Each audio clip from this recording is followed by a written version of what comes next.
What is up, guys? It's your boy Paul here, coming at you with another video today. Look, the message that I want to talk to you guys about today is do it for one. What do I mean by that? Look, I think a lot of people nowadays, and I mean in the past too, but I think social media has just expanded this, have gone out to try and become popular among many, right? Gone out and try to do a business for many, right? Gone out and try to preach to many, right? I think it's a thing nowadays to where anything that we're doing, we're trying to just do it for many, okay? I hold the opinion that your message will tend to be the most authentically driven when you're doing it for one. And some people may call this, like your client avatar, or some people may call this, I don't know, you're just perfect. You're perfect person that you're trying to go after. But again, as with anything, I try and incorporate lessons that apply to all areas of life.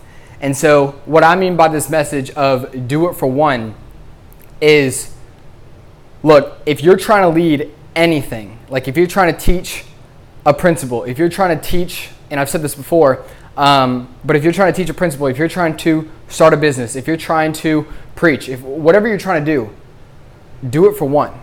Do it for one. I said this before in these videos. I do it for one person, and that person's you. Like, if this reaches a lot of people, that's fantastic. But my whole thing that got me started on these videos was, look, if this can affect one person, right? And don't say, hey, he just held up two ones, that's two. No, I just am saying one person. Like, seriously, because I went through a rough season in my life about 2 years ago. And it really, really had me thinking, who else is feeling this way? Who else is going through something like this? Who else is struggling with their identity with it, like me? Who else is, struggling with their sense of worth, like me? Who else is struggling, to even form any good friendships like me, right? I had a whole bunch of things in my head. Who else? Who else? Who else? And, that's one of the beauties about being brought low is you develop compassion, you develop sympathy, you develop empathy. Whereas before, when you're just on the high of the world, you don't see those things. You ever met those people who are very cold to homeless people or poor people or less skilled people? They're just very cold and they think it's all excuses. I'm not saying that there's no truth in that opinion, because sometimes it is just excuses. But at the same time, man, sometimes life happens. Sometimes life happens. And yes, you can develop the argument, oh, well, it's your choice to stay there or not, blah, blah, blah, blah. But look, something that happens when you get humbled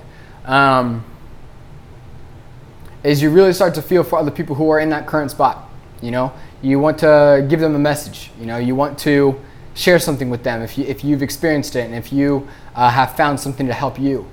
And so that kind of just got my brain thinking. About 2 years ago, I was like, who else could use what I'm learning right now? Because what I just went through was probably one of the hardest things I've ever went through before.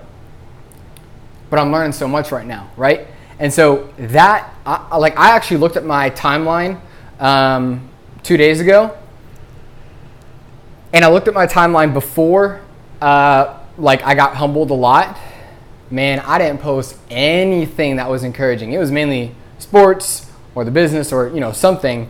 But it was not messages. It was not messages. I was not constantly putting out stuff that's encouraging people, in faith or in business. Man, I didn't have a voice, right? I had a voice among the people who knew me, but on my social media, I was not putting out stuff at all. At all. And I was like, wow, from 2018 and on, I'm putting out messages like this because I developed this mindset, do it for one. Do it for one.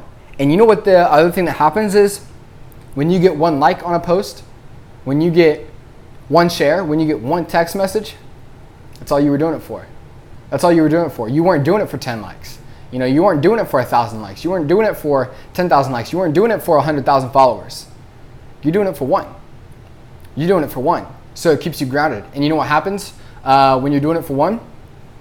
When two come along, gratitude. That's it. gratitude. Then 5, and you're like, wow, I was only trying to do it for one person. And then 100, and then 500, and then 1,000, and then 10,000, and then 100,000. And you know what? You're still only doing it for one.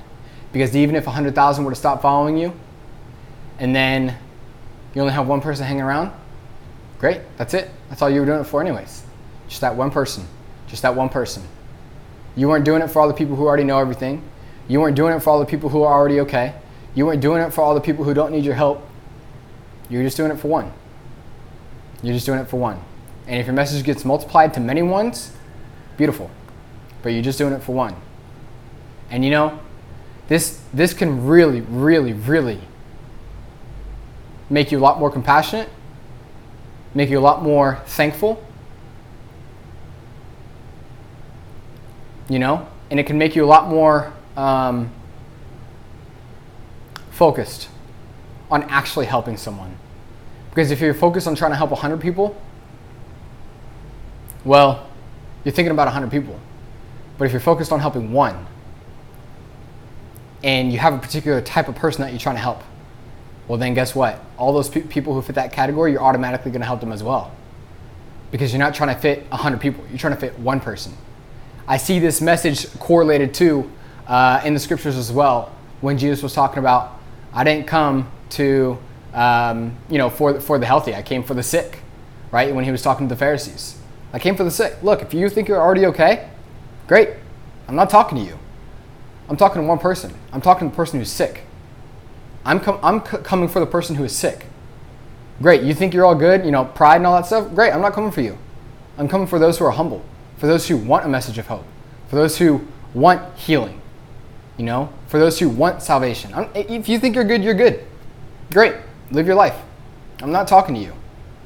He had that message too, and he's like, I'll leave the 99 sheep for the one. I'll leave the flock. I'm going to go get the one.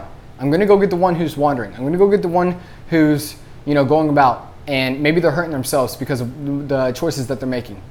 I'm going to go after the one. I'm not going to go after the many. I'm going after the one. And when you focus on the one, there's many ones. And that's the benefit of it. But don't go after the many. Go after the one and watch your message multiply. And if it doesn't, and if it stays with one, guess what? That's all you wanted in the first place. You just wanted to affect one. Because truth be told, there's a lot of hurting people out there. There's a lot of people who are struggling. The majority of people are. The majority of people are struggling. The majority of people are hurt. The majority of people don't have their lives in order. So if you're doing the right thing, if you are going after the one continually, other people will hear. Other people will hear. But never do it for the many. Keep yourself humble. Don't get prideful when many, many come along. Do it for the one. Be thankful. Because that's what you were after in the first place. All right? So that's today's message, guys. Stay focused on the one. Stay focused on the few. Popularity is a facade. It comes quickly and it goes quickly. And those who maintain it, great. But those who tend to maintain it, it's because they are focused on the small things.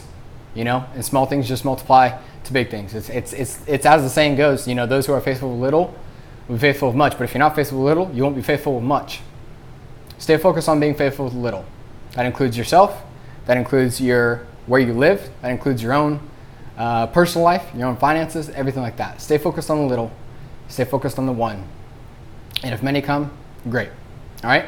So look, if this video helped at all, please leave it down in the comments below. I want to hear your guys' thoughts. I want to hear you guys' opinions on this. If you guys disagree, I want to hear that too. I always like hearing both sides. If this video helped in any way, give it a thumbs up. If you know anyone who could use this video as well, as always, share it with them. Stay tuned for the next video. I will see you guys later. All right, bye.